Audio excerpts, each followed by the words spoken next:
Вече съм в Малистон, града известен с най-вкусните стриди в целия свят. Поне така казват хърватите. Сега ще го проверя. Отивам да хапна стриди.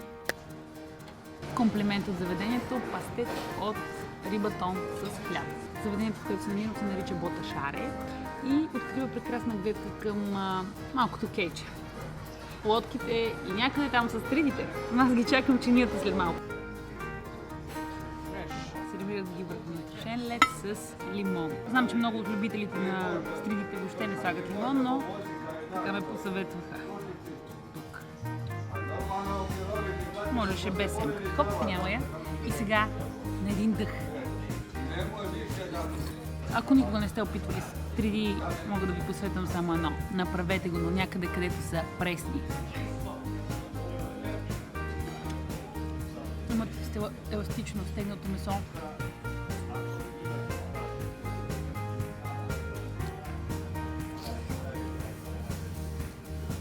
Тази беше доста тлъста. Направо.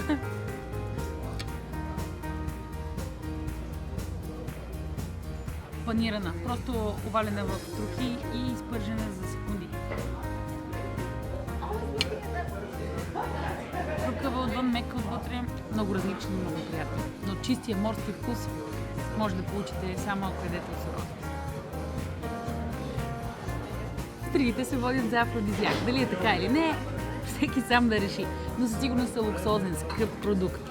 Тук цената на една е 10 куни, което е около 2,70. Доста изгодно, ако ги ядете във Франция, например, пригответе се да платите далеч повече. Малистон е много малко селце, приятно, но ако човек е в Дубровник и му се минават 50 км с кола или с градски транспорт, трябва да дойде тук. Особено ако се интересува от храна.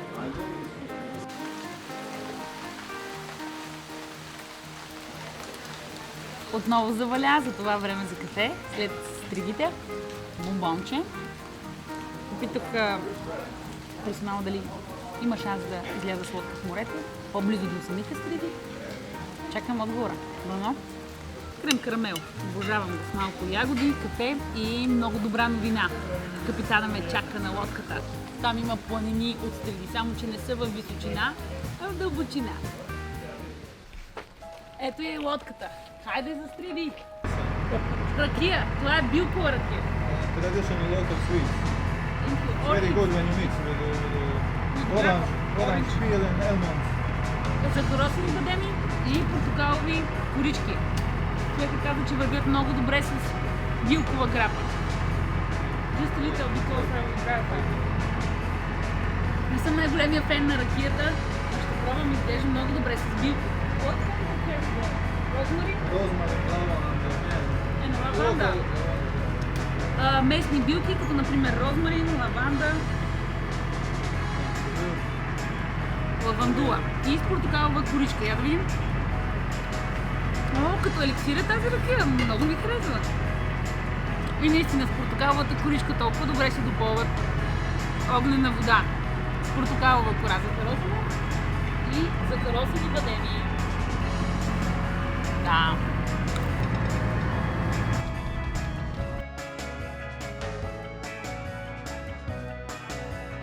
Най-хубавото е, че благодарение на дъжда кораба съм само аз. Ето. Много е красиво. Малистон или Малактон остава зад мен. Напред към стридите! Курс към стридите! Ето ги рибарите. Здравейте! Вали много. Супер приятно време. Тук още от 17 век отглеждат стриди. Местен специалитет.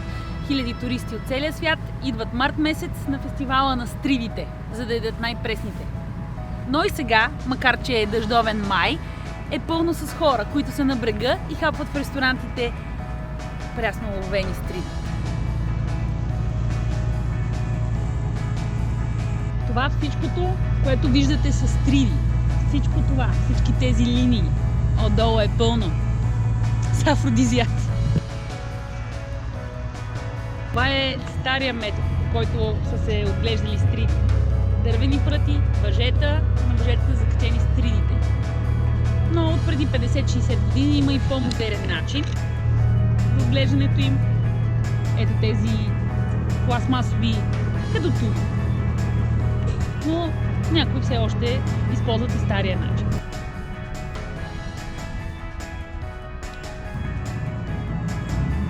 Това е бота Шаре, плуващ бар.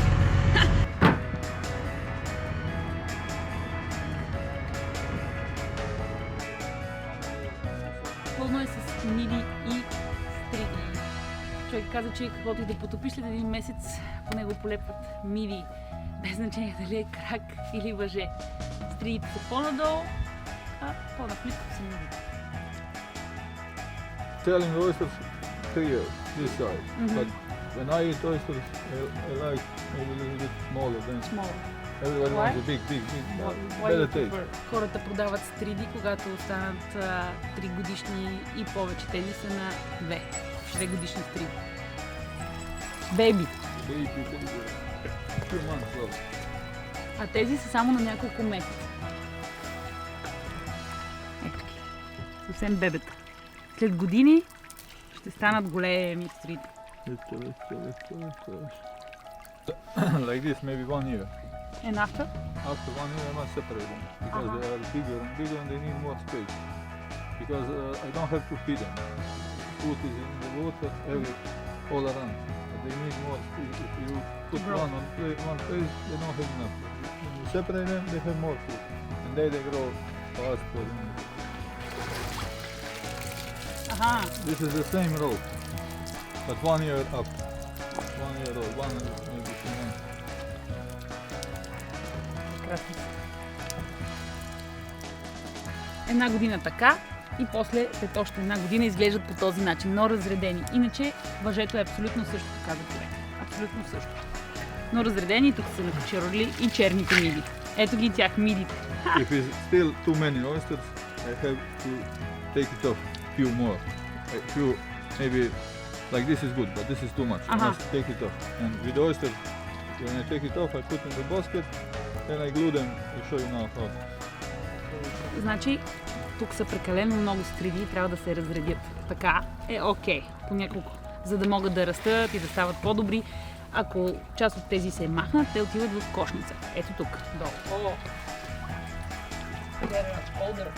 These are 3 years old.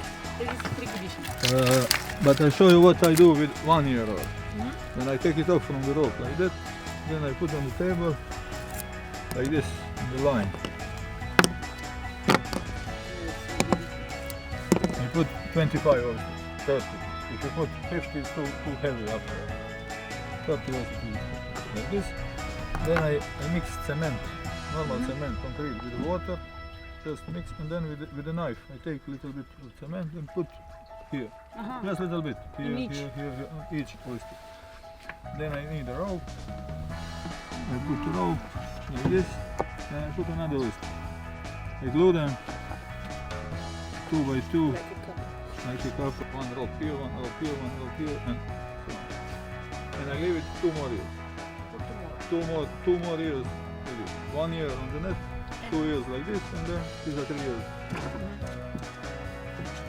And then you come, it's easy, it's not difficult to take it off. You need the gloves and then just clean it a bit and you are ready. Красота. Значи на мрежата една година, след това се разреждат. По този начин с цимент оставя се да съхне за една нощ, после се пускат във водата, след като цимент е стегнал. Като въжетата се вързват на разстояние едно от друго между тези черни варени.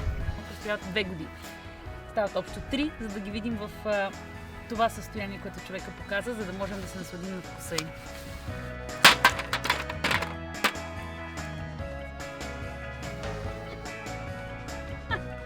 Голямо! Много е лесно, когато всичко ти е приготвено, нали? Набрани, отгледани. Ти само трябва да ги отвориш. Няколко капки лимон. We have a big problem with the fish. With fish, what? One kind of fish. Come and eat. И mussels? Even a big oyster. Really? Sometimes big oyster. Sea bream. Сибрем, това е нейно величество ципурата. Когато е голяма, едра, за нея. Мидите не са никакъв проблем. Това е просто чипс в морето, качен на това въже. Крупва, заедно с черупката. Малките стриди също биват изяждани, така че колкото да ни е любима тази риба, тя е проблем за хората, които се занимават с отглеждането на стриди и миди. Behind this hill, one little place, Putnikovic, Peninsula Peresha. Local wine. Local wine. Go very good with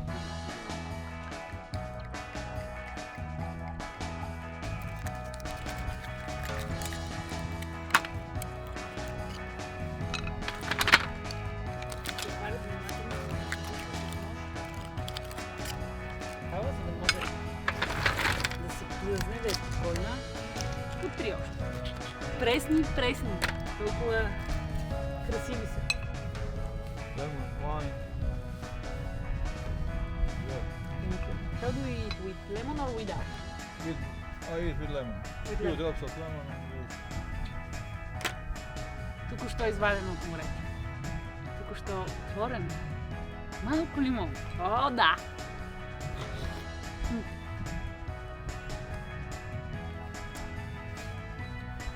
Като бомбон.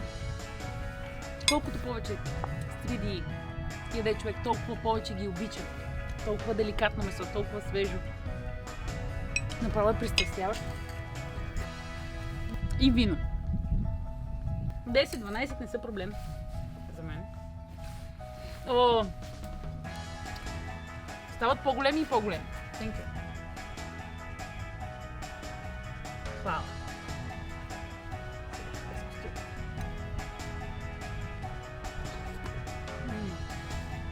Two more. Но, финиш. Наистина са великолепни, но не мога повече. Then we go back.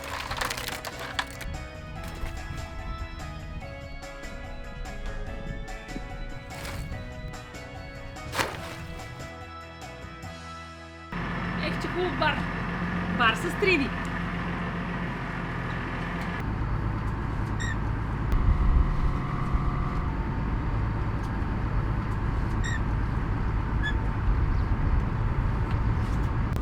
Прекрасно приключение беше разходката с корабче и възможността да видя къде точно се отглеждат стридите, да опитам току-що уловени. Това е безценно. Сега обратно на сушата, Мали Стон и Велики Стон. Или наричан още само Стон.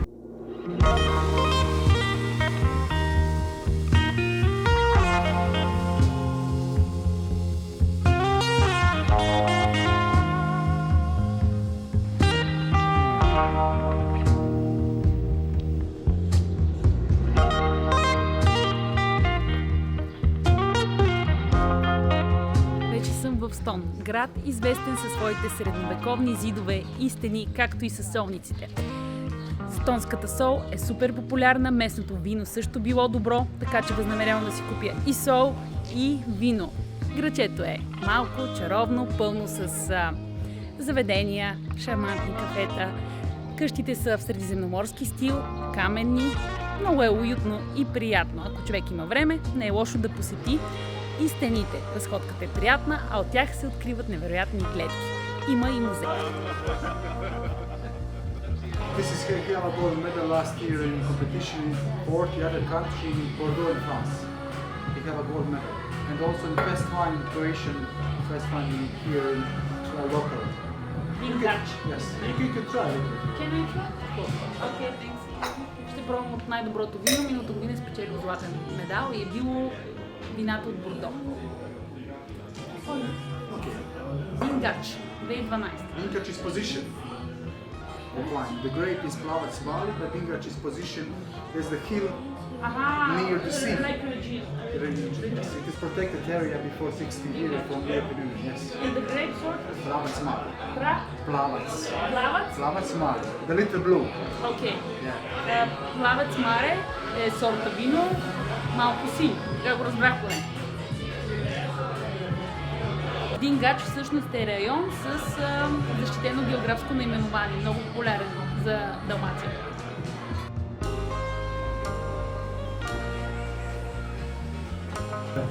Виното много ми хареса и ще взема една бутилка Вингач.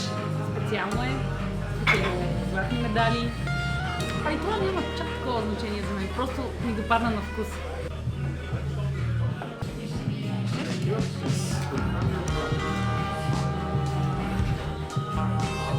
Плаща ми тръгва. Thank you. Nice to meet you. Bye bye. Бай-бай.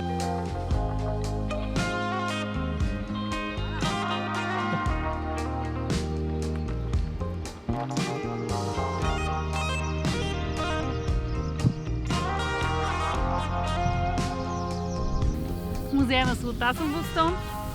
Входа е 15 куни, около 4 лева.